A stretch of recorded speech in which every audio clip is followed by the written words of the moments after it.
Maravilha, glória a Deus. Estamos de novo aí, mais uma vez conversando sobre as Escrituras. Livro do profeta messiânico, livro do profeta Isaías, carinhosamente também chamado de mini-bíblia. Haja visto que a Bíblia tem 66 livros e este livro, especificamente 66 capítulos. A mesma divisão do 39º para o 40º livro tem a mesma divisão do 39º para o 40º capítulo dentro deste mini livro, chamado também de Evangelho do Antigo Testamento.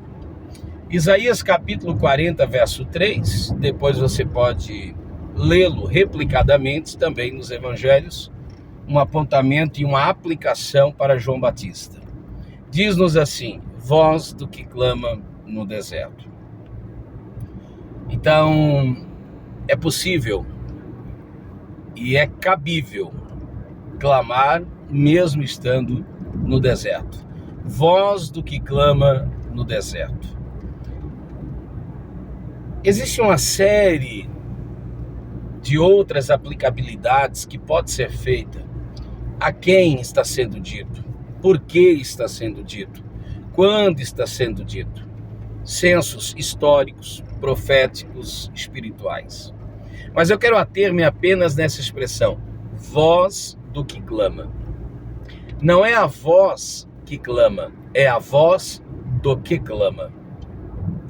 Então, voz do que clama no deserto. O deserto não tem o poder de despotencializar a voz do que clama. Então, eu estou no deserto, mas estou clamando. Alguém pode dizer, mas é deserto. Quem vai te ouvir no deserto? Quem te ouvirá ali? Bom, um dos grandes triunfos de Jesus deu-se porque Jesus não ouviu Satanás, que clamou no deserto, e seu clamor era que Jesus reclamasse para si sua filiação. Isso é uma outra história. Então, ainda bem que Jesus não ouviu o clamor, mas que Satanás estava clamando, estava. Então, por que não clamaríamos nós? No caso, especificamente, a aplicação textual desse texto, direcionadamente a João Batista, pelo muito contrário. Lucas 3, você perceberá nos versos 1 e 2 a seguir, que a palavra do Senhor foi ao deserto. Se não houvesse ouvintes, de maneira alguma a palavra do Senhor iria ali. E aonde a palavra do Senhor vai, as multidões também arrastam-se para ali. Então, o templo, o de Zorobabel, reformado por Herodes, estava esvaziando-se com todas as suas virtudes, beldades. O templo faraônico estava esvaziado-se porque o povo está acotovelando-se para ouvir uma voz que está clamando lá no deserto. Mas a questão é, voz do que clama no deserto. O que clama é um assunto para um outro vídeo. Mas a questão é, existe uma voz. E é preciso dar voz a este clamor, porque existe um clamor. Existem alguns clamores que, embora a palavra clamor é um apelo gritante, altissonante, não ouve-se e é silenciado porque não se dá voz a ele. Existem clamores que estão clamando no afã de serem ouvidos e muitas vezes são ignorados. O pior cego é aquele que não quer ver, o pior surdo é aquele que ouvindo não escuta. Eu preciso dar voz a quem clama dentro de mim. Preciso dar voz. Então, quando eu dou voz àquilo que clama, lembra do que disse Lucas 6,45? Disse Jesus, escrito está, a boca fala, o coração está cheio. Então, aquilo que pulsa, aquilo que clama dentro de mim, quando eu dou voz a este, eu tenho promessa de que serei ouvido. Ainda que pareça ridículo aquilo que está sendo dito, ainda que pareça desafiador, confrontante, esse texto tem promessas. Ele vai humilhar quem está elevado, porque abaterá os outeiros, diz-nos a Bíblia. Ele elevará quem está humilhado, porque a Bíblia diz que ele aterrará os vales, e ele vai endireitar quem está torto. Endireitarei os caminhos tortuosos. Mas a questão é a seguinte: a quem esse texto reporta-se de primeira mão? João Batista, o arauto. João Batista, o precursor. João Batista, ele é sacerdote. João Batista, ele é de uma linhagem real. João Batista exerce o profetismo, mas biologicamente falando, o sangue azul corre nas suas veias.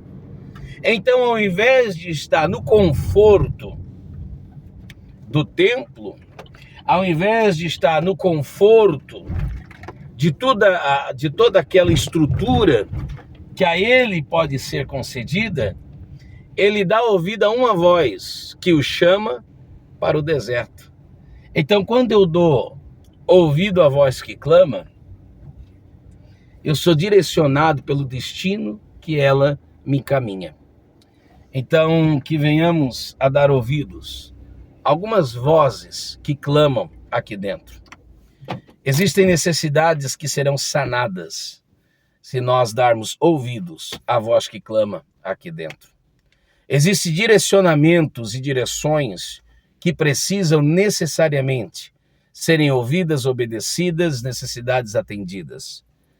É uma voz que precisa ser dada a este clamor que está aqui dentro. Provérbios 21:13 diz assim: aquele que tapa o ouvido ao clamor do pobre, um dia também clamará e não será ouvido. Termino dizendo-te, o que está clamando dentro de você?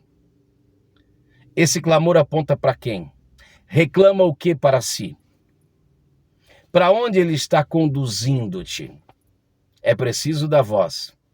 É preciso da voz, não sufocar, não amordaçar, mas da voz aquilo que clama.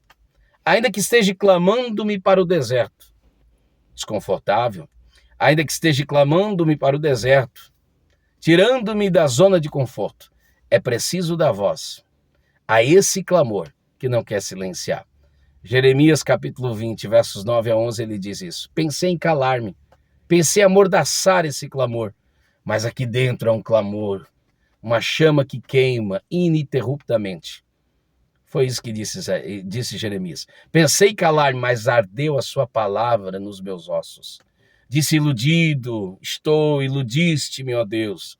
E quando eu pensei em não falar mais no teu nome, não foi possível.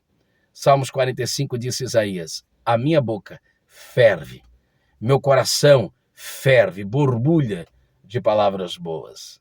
Então, dê voz a este clamor, dê importância a este, para que ele, como um alto-falante de Deus, ecoe em outras vidas e elas também sejam orientadas por este clamor, que é desafiador, por este clamor que às vezes te chama para o deserto, por este clamor que te desafia, que te confronta, que tira-te da zona de conforto, mas é um clamor que te leva para junto da orientação de Deus. Há uma voz que clama. Lembra de Moisés, Êxodo 3? Virarei para lá e verei uma chama, uma sarça que ainda arde. Sabe o que Moisés fez? Virou-se para lá e deu voz àquele clamor, o clamor emocionado de Deus, por uma nação que clamava a ele. Então, quem sabe você é essa resposta de Deus, você é essa voz a este clamor de Deus, para que vidas sejam libertadas e alcançadas para a glória de seu nome. Não ignore, dá voz a este clamor, ainda que seja para o deserto. Deus te abençoe, em nome de Jesus. Amém.